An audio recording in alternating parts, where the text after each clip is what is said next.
मैं हूं मीनाक्षी रजक। बुलेटिन की शुरुआत करेंगे पंजाब की खबरों के साथ। दिल्ली में पंजाब पुलिस ने बीजेपी नेता तजिंदर पाल बग्गा की गिरफ्तारी और उसके बाद के घटनाक्रम पर पंजाब के वित्त मंत्री हरपाल सिंह चीमा ने कहा है कि कानून को काम करने देना चाहिए और रास्ते में नहीं आना चाहिए। हालांकि उन्होंने ये कहते हुए आगे बढ़ने से इनकार कर दिया कि मामला अदालत में है। चीमा स्थानीय उद्योगपतियों के साथ बजट पर चर्चा करने के लिए डीसी कॉम्प्लेक्स लुधियाना में बचत भवन पहुंचे थे। पुलिस स्टेशन भी आ जाएगा।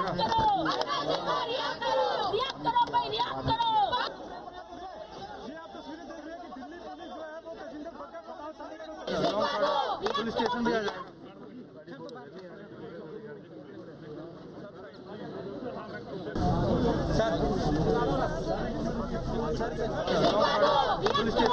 तजिंदर बग्गा की गिरफ्तारी पर हरपाल चीमा ने भी बड़ा बयान दिया है और मामला कहा है अभी अदालत में है।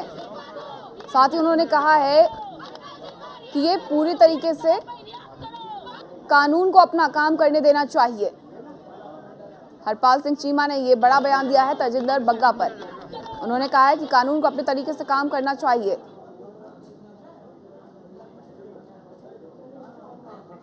भगवंत मान को गुजरात में प्रचार के लिए जाना पंजाब सरकार को बहुत महंगा पड़ा है। नागरिक उड्डयन विभाग के मुख्यमंत्री भगवंत मान के 1 से 3 अप्रैल के बीच गुजरात दौरे के लिए किराए पर लिए गए विमान का 44.85 लाख रुपए से ज्यादा का बिल मिला है। दरअसल गुजरात में साल के अंत तक विधानसभा चुनाव होने हैं और दोनों ने वहां जाकर राज्य में पार्टी के प्रचार अभियान की वर्चुअल शुरुआत की थी। तो पंजाब के खजाने से अब 45 लाख रुपए चुकाने पड़ेंगे। गुजरात में साल के अंत में विधानसभा चुनाव होने हैं, जिसके प्रचार के लिए गुजरात के सीएम और साथ ही दिल्ली के सीएम पहुंचे हुए थे और अब बदले की कार्रवाई के तौर पर इसे देखा जा रहा है। और गुजरात में जो होने वाले विधानसभा चुनाव है उसके लिए सीएम भगवंत मान और सीएम अरविंद केजरीवाल पहुंचे थे और अब इसका बिल जो है वो आया है, एविएशन का बिल आया है 45 लाख रुपए, जिसे खजाने से अब पंजाब सरकार को चुकाना पड़ेगा। गुजरात में शंखनाद करने के लिए पहुंचे थे विधानसभा चुनावों का भगवंत मान और अरविंद केजरीवाल। जिस एविएशन से गए थे, जिस फ्लाइट से गए थे, अब उसका जो बिल सामने आया है वो 44.85 लाख यानी कि लगभग 45 लाख रुपए का आया है और इसे बदले की कार्रवाई के तौर पर देखा भी जा रहा है। अब ये बिल पंजाब सरकार को अपने खाते से चुकाना पड़ेगा। एक दिन की विजिट का 45 लाख रुपए का बिल सरकार की तरफ से, केंद्र सरकार की तरफ से थमाया गया है पंजाब सरकार को। पंजाब सरकार अब अपने खजाने से इसकी खाना पूर्ति करेगी। आपको बता दें कि विधानसभा के चुनाव होने वाले हैं गुजरात में और इसके लिए प्रचार करने के लिए, शंखनाद करने के लिए पहुंचे हुए थे सीएम केजरीवाल और सीएम भगवंत मान। और इस दौरान जब वो पहुंचे थे, जिस एविएशन से उसका बिल आ गया है सामने। और अधिक जानकारी देंगे हमारे संवाददाता सतेंद्र। 45 लाख रुपए का बिल थमा दिया गया है पंजाब सरकार को, बदले की कार्रवाई के तौर पर भी इसे देख रहे हैं। मीनाक्षी, मैं यहाँ पे बताना चाहूंगा कि जो 45 लाख 44 लाख 85 या 200 कुछ रुपए का बिल आया है, ये सिर्फ इनका पंजाब के हवाई दौरों का बिल नहीं है। ये बिल इनका गुजरात दौरे का बिल है, उत्तराखंड का बिल है और कुछ पंजाब के दौरों का बिल है। तो इसमें देखने में सबसे बड़ी चीज ये आती है कि इनका कहना था एक आम आदमी, आखिर एक आम आदमी पंजाब का पैसा दूसरी जगह दौरों पे खर्च कर रहा है, जबकि पंजाब सरकार अभी 1.5 महीना हुआ है और 1.5 महीने में पंजाब सरकार 7,000 करोड़ रुपए का कर्जा ले चुकी है। क्या वो पैसा आम जनता पे ये बोझ पड़ेगा? और इस पैसे को अगर आम आदमी पार्टी सरकार हवाई दौरे में इस तरह से उड़ाती है और मंत्री या विधायकों को गाड़ियां देती है। सतेंद्र, लेकिन इसे देखा तो इस तरीके से भी जा रहा है कि बदले की कार्रवाई की गई है। जिस तरीके से पंजाब पुलिस पहुंचती है, तजिंदर पाल सिंह बग्गा को गिरफ्तार करती है और उसके ठीक एक दिन बाद ये बिल सामने आता है, बदले की कार्रवाई के तौर पर भी देखा जा रहा है। साथ ही एक क्लैरिफिकेशन मैं चाहूंगी यहाँ पर कि ये सिर्फ गुजरात दौरे का बिल नहीं है, जैसा कि आपने अभी मेंशन किया। नहीं, मैं ये नहीं कह रहा हूँ कि गुजरात दौरे का बिल है, इसमें और भी कई दौरे शामिल है। उत्तराखंड का भी है, पंजाब के भी कुछ दौरे हैं। और जो ये बदले की कार्रवाई की बात की जा रही है ना, तो इसको बदले की कार्रवाई बिल्कुल ना समझा, क्योंकि ये जो बिल है ना, ये 11/4 से हुआ था इशू। ये बिल आपको 29/4/2022 को ये बिल निकल चुका था। अच्छा। और अभी ये जो कल जो बग्गा वाली कार्रवाई हुई है, बदले की भावना हुई है ना, तो ये बदले की भावना से ऐसा कुछ नहीं है, तो ये 29/4/2022 को ये बिल निकल चुका था। तो ये बदले की भावना इसको नहीं कहा जा सकता। हाँ, विपक्ष कहीं ना कोई या सरकार अपने बचाव में ये चीज कह सकती है कि हाँ, हमारे ऊपर ये मुद्दा सिर्फ विपक्ष छेड़ रहा है, लेकिन ये विपक्ष का बिल्कुल भी मुद्दा नहीं है, क्योंकि पहले से बिल रिलीज हो चुका था मीनाक्षी। तो पंजाब सरकार यानी कि टैक्स के पैसों का दुरुपयोग कर रही है इस तरीके से? बिल्कुल, आम जनता का जो पैसा है, मेहनत की खून पसीने की जो कमाई है, उसका बिल्कुल सरेआम दुरुपयोग किया जा रहा है। मंत्री विधायकों को नई नई गाड़ियां दी जा रही हैं, कोठियां खाली करवाई जा रही हैं, उनको भत्ते दिए जा रहे हैं। तो ये बहुत बड़ी चीज है कि उनको ये आम जो खर्चे हैं आम आदमी पार्टी को, उन पर लगाम लगानी होगी। और पंजाब सरकार जो एडवर्टाइजमेंट दे रही है, तो उसको भी उनको देखना पड़ेगा कि पंजाब सरकार का जो पंजाब के लोगों का पैसा है, वो पैसा कहाँ पे और किस तरह से यूज किया जा रहा है। सतेंद्र, लेकिन जो दौरे होते हैं मुख्यमंत्रियों के हों या फिर किसी की भी हो, निजी दौरे जो होते हैं या फिर जो सरकारी दौरे होते हैं, उसमें जो भी इस्तेमाल चीजें की जाती हैं उसका बिल सिर्फ पंजाब सरकार का सामने आया है। इसके पहले किसी भी सरकार का बिल इस तरीके से सामने नहीं आया, तो इस तरीके से इसे तेजिंदर पाल सिंह बग्गा से भी जोड़कर देख रहे हैं।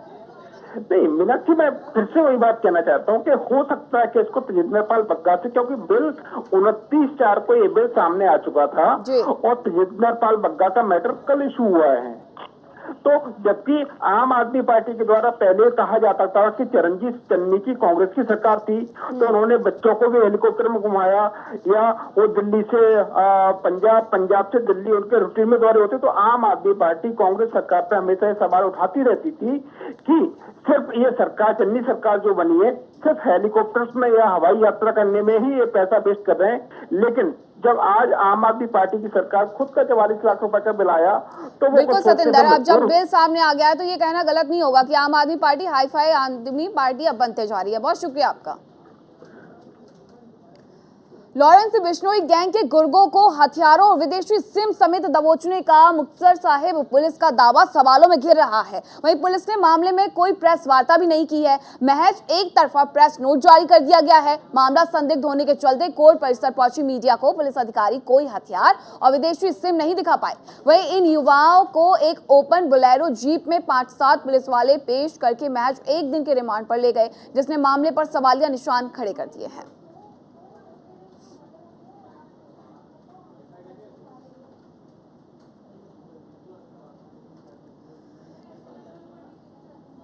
रुक करेंगे लुधियाना का, जहां इंग्लैंड से आए एनआरआई ने अपनी ही बहन के सास ससुर की निर्मम हत्या कर दी। लुधियाना पुलिस ने इस गुत्थी को सुलझाते हुए कहा है कि हत्या इंग्लैंड से आए चरणजीत सिंह ने की। उसे लगता था कि उसकी बहन के साथ उसके ससुराल वाले सही व्यवहार नहीं करते, जिसकी वजह से उस शख्स ने हत्या कर दी। वह इस मामले को लेकर लुधियाना कमिश्नर ने न्यूज इंडिया से खास बातचीत भी की है, सुनिए।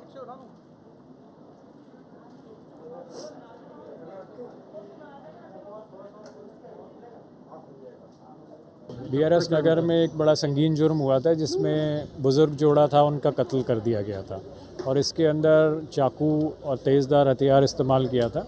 इस केस में बहुत ही सरगर्मी के साथ पुलिस ने अपनी कार्रवाई करी है और हमने 2 दिन लगातार तफ्तीश करके पता कर लिया है कि इसमें एक चरणजीत सिंह, जो इनके लड़के का साला था, जो यूके का सिटीज़न है, उसने इनके परिवार से रंजिश रखते हुए और उसको प्लान किया मर्डर को, और उस दिन जो है साथ में हथियार, ग्लव्स, सारी चीज़ें ले जा करके उनसे पहले गया, वहाँ पे बातचीत के बहाने बैठा और उसके बाद उन पे अटैक कर दिया। और इस संगीन मर्डर के बाद हमें कुछ सीसीटीवी फुटेजेस मिले थे। उन फुटेजेस पे वर्क करते हुए और उनके परिवार को साथ लेते हुए हमने उनको आइडेंटिफाई किया, जिसमें पता चला कि ये इनका साला है और यहाँ पे काफ़ी 3-4 महीने से आया हुआ था। आगे ट्रेस करते हुए इसको आज हमने जो है इसी शहर से अरेस्ट कर लिया है। और अब खबरें हिमाचल की, जहां आम आदमी पार्टी सत्ता में आने के बाद नए फॉर्मूले अपना रही है, जिसे लेकर पंचायत मंत्री कुलदीप सिंह धालीवाल पंजाब की पंचायतों की अवैध कब्जे वाली जमीन छुड़वाने की मुहिम शुरू कर रहे हैं। पंजाब के कैबिनेट मंत्री कुलदीप सिंह धालीवाल पंचायत मंत्री जो आज पटियाला पहुंचे, जहां पर उन्होंने न्यूज इंडिया से बात करते हुए कहा कि पंजाब सरकार ने 95 एकड़ जमीन कब्जाधारियों से छुड़वा ली है और अभी मुहिम भी जारी है। जल्द ही अब जितने भी पंजाब की सरकारी जमीन लोगों ने दबा रखी है या राजनीतिक नेताओं ने दबा रखी है, वो सारी हम छुड़वाकर जितना भी रेवेन्यू आएगा वो पंजाब सरकार के खजाने में डाल दिया जाएगा।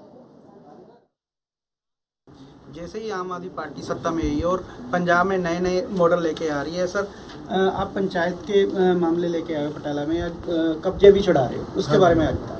नहीं ਅਸੀਂ ਕੱਲ ਤੇ ਪਰਸੋਂ 2 ਦਿਨ 91 ਏਕੜ 90 ਤੇ 91 ਏਕੜ ਜ਼ਮੀਨ ਜਿਹੜੀ ਛਡਾਈ ਹੈ ਕਬਜ਼ਾ ਧਾਰੀ ਉਹਦੀ ਇਨਫੋਰਮੇਸ਼ਨ ਤੁਹਾਨੂੰ ਦੇਣ ਆਏ ਸੀ ਤੁਹਾਡੇ ਰਾਹੀਂ ਦੁਨੀਆ ਭਰ ਦੇ ਪੰਜਾਬੀਆਂ ਨੂੰ ਦੇਣ ਆਏ ਕਿ ਮਾਨ ਸਾਹਿਬ ਦੀ ਸਰਕਾਰ ਸਰਦਾਰ ਭਗਵੰਤ ਸਿੰਘ ਮਾਨ ਜੀ ਦੀ ਸਰਕਾਰ ਜਿਨ੍ਹਾਂ ਦੇ ਦਿਸ਼ਾ ਨਿਰਦੇਸ਼ਾਂ ਦਾ ਹੀ ਸਾਰਾ ਕੁਝ ਕਰ ਰਹੀ ਉਹ ਸਰਕਾਰ ਸਹੀ ਰਸਤੇ ਜਾ ਰਹੀ ਜੋ ਕੁਝ ਕਿਹਾ ਸੀਗਾ ਉਹ ਕਰਨ ਜਾ ਰਹੀ ਇਸ ਕਰਕੇ ਉਹ ਜਾਣਕਾਰੀ ਤੁਹਾਡੇ ਥਰੂ ਜਿਹੜੀ ਹੈ ਉਹ ਅੱਜ ਦਿੱਤੀ ਹੈ ਕਿਉਂਕਿ 91 ਏਕੜ ਟੋਟਲ ਸੀ 60 ਏਕੜ ਕੱਲੇ ਪਟਿਆਲੇ ਦੇ ਸੋ ਉਹ ਇਹਦੇ ਕਰਕੇ ਪਟਿਆਲੇ ਦੇ ਵਿੱਚ ਪ੍ਰੈਸ ਕਾਨਫਰੰਸ ਰੱਖੀ ਸੀ। कितना रेवेन्यू आपको लगता है कि ये जमीनें आप छड़वाओगे तो कितना रेवेन्यू आ ਇਹ ਤੇ ਮੈਂ ਤੁਹਾਨੂੰ ਅਗਲੇ ਮਹੀਨੇ ਦੱਸ ਸਕੂੰਗਾ ਕਿਉਂਕਿ ਪਹਿਲਾਂ ਮੈਨੂੰ ਸਾਰਾ ਇਕੱਠਾ ਕਰ ਲੈਣਾ ਕਿੰਨੀਆਂ ਛੜਾ ਸਕਦੇ ਕਿਉਂਕਿ ਇਹਦੇ 'ਚ ਬਹੁਤ ਕਾਨੂੰਨੀ ਅੜਚਣਾ ਕੋਈ ਹਾਈ ਕੋਰਟ 'ਚ ਕੇਸ ਹੈ ਕਿਸੇ ਦਾ ਸੁਪਰੀਮ ਕੋਰਟ 'ਚ ਆ ਕਿਸੇ ਦਾ ਕਿਤੇ ਅਸੀਂ ਉਹ ਵਕੀਲ ਵੀ ਮਤਲਬ ਕੀਤੇ ਹੋਰ ਕਰ ਰਹੇ ਜਿਹੜੇ ਇਹ ਚੀਜ਼ ਦੇ ਉੱਤੇ ਕਾਨੂੰਨੀ ਪੈਰਵਾਈ ਕਰਨਗੇ ਜਦੋਂ ਇਹ ਟੋਟਲ ਛਡਾ ਲਾਂਗੇ ਫਿਰ ਤੁਹਾਨੂੰ ਉਹਦਾ ਕੈਲਕੂਲੇਟ ਕਰਕੇ ਦੱਸਾਂਗੇ कि ਇੰਨਾ ਫਾਇਦਾ ਹੋਵੇਗਾ। सो ये थे हमारे साथ कुलदीप सिंह धालीवाल पंचायत मंत्री, जिनका कहना है कि जितनी भी जमीनें हैं वो छुड़वा दें। कैमरामैन आकाश के साथ जसबीर सिंह। और अब आपको दिखाते हैं हिमाचल की खबरें।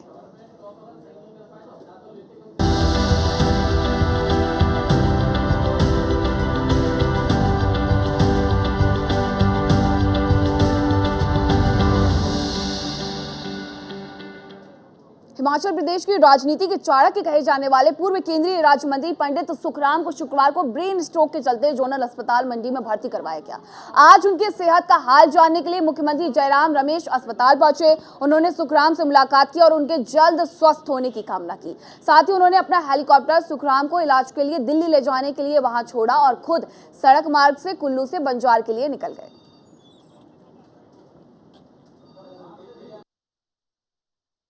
बात को लेकर के बहुत संतोष है कि उनकी सेहत कल की तुलना में आज बहुत बेहतर है, सुधार हुआ, स्टेबल है। अभी जब बात करने की भी कोशिश की तो उन्होंने रिस्पॉन्ड भी किया। परिवार की ओर से उनके लिए एक सुझाव है कि हम उनको दिल्ली ले जाना चाह रहे हैं, दिल्ली जा रहे हैं और मैं उनके शीघ्र स्वास्थ्य लाभ की कामना करता हूँ। श्री सुखराम जी हमारे वरिष्ठ नेता रहे हैं प्रदेश में और केंद्र में भी वर्षों तक मंत्री के रूप में काम करते रहे हैं। एक बहुत बड़ा कंट्रीब्यूशन है उस दृष्टि से हिमाचल की राजनीति में और हिमाचल के विकास में, और हम ईश्वर से यही कामना करते हैं कि वो शीघ्र स्वास्थ्य लाभ करें और स्वस्थ होकर के आए।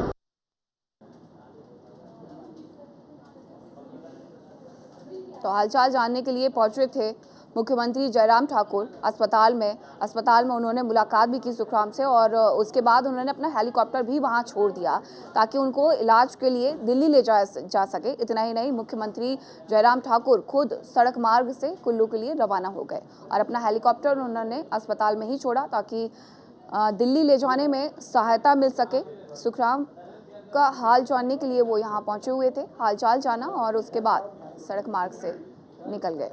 और अधिक जानकारी देंगे हमारे संवाददाता मोहित। जिस तरीके से मुख्यमंत्री ने खुद अपना हेलीकॉप्टर वहां छोड़ दिया और उसके बाद वो सड़क मार्ग से रवाना हो गए, पूरा काम जो उन्होंने किया है वो इसलिए किया है ताकि दिल्ली ले जाने में कोई भी दिक्कत ना आए। तबीयत को लेकर के क्या कुछ अपडेट है, उसके बाद बताइएगा कि आखिरकार मुख्यमंत्री जब वहां पहुंचे तो क्या कुछ हुआ।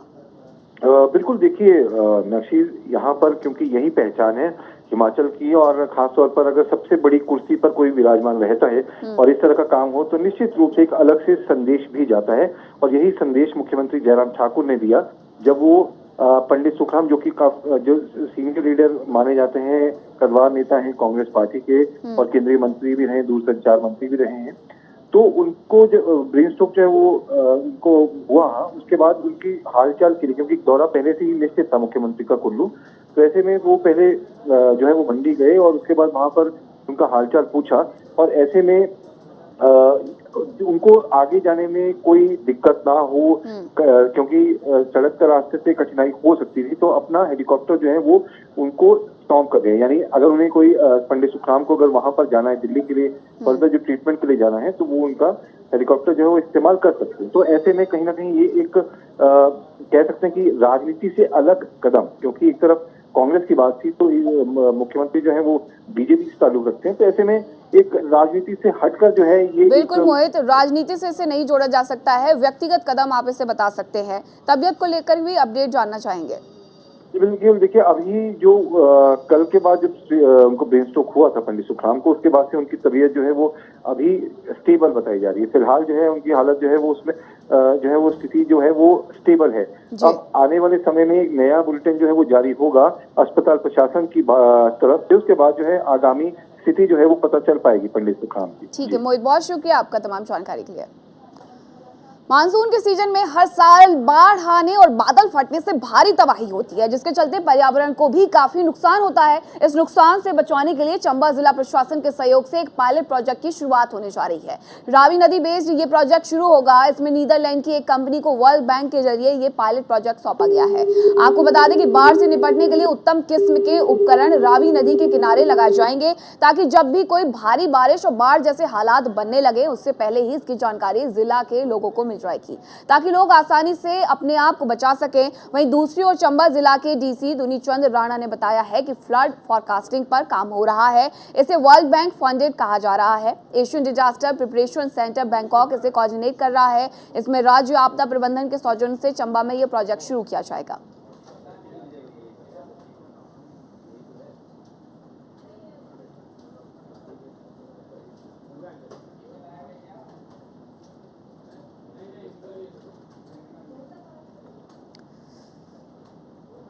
हिमाचल प्रदेश पुलिस भर्ती पेपर लीक मामले में कांगड़ा पुलिस ने गिरफ्तार किए गए चारों आरोपियों को एसीजेएम कांगड़ा कोर्ट में पेश किया।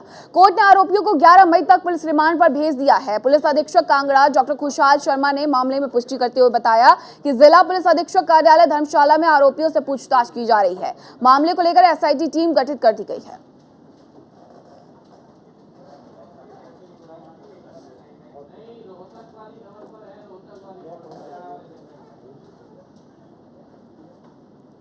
तो हिमाचल में पुलिस भर्ती परीक्षा में जो पेपर लीक मामला सामने आया है उसको लेकर के रिमांड बढ़ा दी गई है।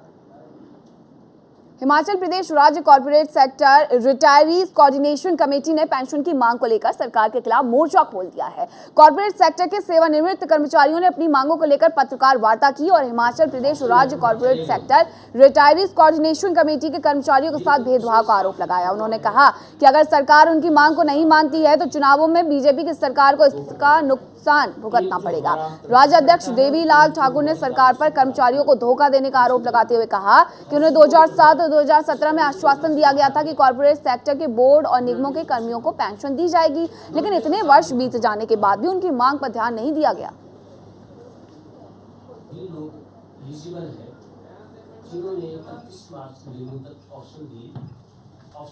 चले गए, लेकिन उसमें साफ लिखा हुआ है।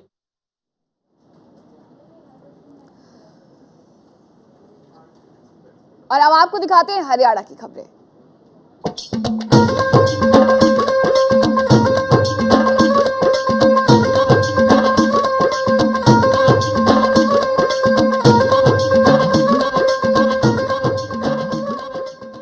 खबर रोहतक से है, जहां जिले के सापला रेलवे स्टेशन पर दिल्ली नरवाना पैसेंजर ट्रेन में बम की अफवाह ने हजारों यात्रियों को परेशानी में डाल दिया। सूचना मिलते स्टेशन मास्टर ने पुलिस को मौके पर बुलाया और ट्रेन को तुरंत खाली करा दिया गया, जिसके बाद मौके पर बम स्क्वाड और डॉग स्क्वाड ने पहुंचकर पूरी ट्रेन की जांच की। लगभग 2.5 घंटे बाद क्लीन चिट देकर ट्रेन को रोहतक के लिए रवाना कर दिया गया। इसके चलते दिल्ली की ओर से आने वाले कई यात्री गाड़ियां प्रभावित भी हुई। मामले में जीआरपी एसएचओ होशियार सिंह का कहना है कि ये ट्रेन 7 बजे स्टेशन पर आई थी, जिसमें बम होने की सूचना मिली, जिसके बाद पूरी ट्रेन को खाली कराया गया और जांच पड़ताल की गई।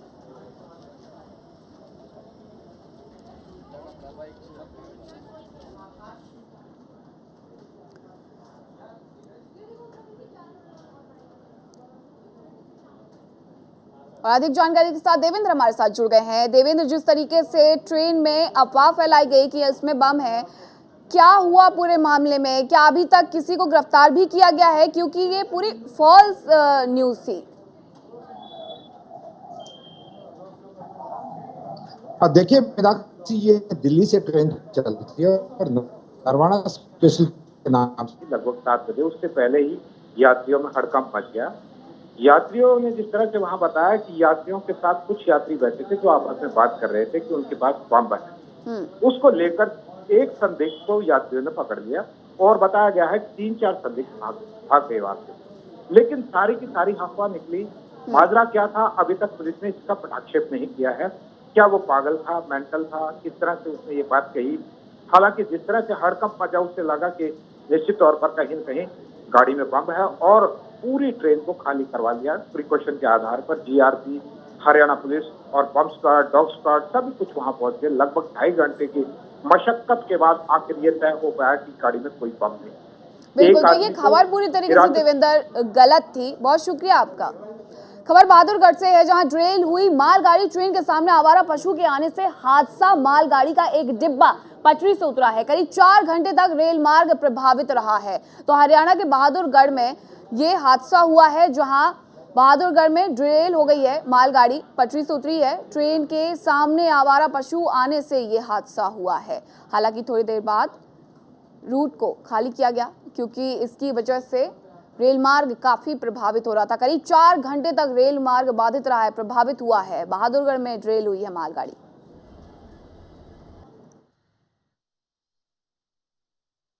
बहादुरगढ़ स्टेशन से डाउन की एक एमटी मालगाड़ी 3 बजे के लगभग स्टेशन से पास हो रही थी, तो फ्लाईओवर के नज़दीक एक सांड आ गया, जिसके कारण एक वैगन रेल हो गया, जिसे हमने 6:30 बजे उठा दिया और रेल का परिचालन चालू कर दिया। कितनी ट्रेनें प्रभावित हुई सर इसकी वजह से? इसमें हमने एक फिरोजपुर से चलकर मुंबई जाने वाली PRC कन्नर डामेर को डाइवर्ट किया है। एक पैसेंजर लगभग 2 घंटे देरी से आई हुई दिल्ली जाने वाली, बाकी गाड़ियाँ सभी चालू हैं। रेलवे ट्रैक को कितना नुकसान हुआ सर? नुकसान के लिए तो बहादुरगढ़ में रेलवे रोड पर स्थित एक दुकान में अचानक भीषण आग लग गई। आग लगने से दुकान में रखा लाखों रुपए का सामान जलकर राख हो गया। बताया जा रहा है कि आग शॉर्ट सर्किट के कारण लगी और देखते ही देखते दुकान के अंदर रखे सामान तक आग फैल गई। दुकान की ऊपरी मंजिल में रखे लाखों रुपए के लेडीज पर्स और बैग जलकर राख हो गए। फायर ब्रिगेड की 3 गाड़ियां मौके पर तुरंत पहुंचकर आग पर काबू पाने में जुट गई।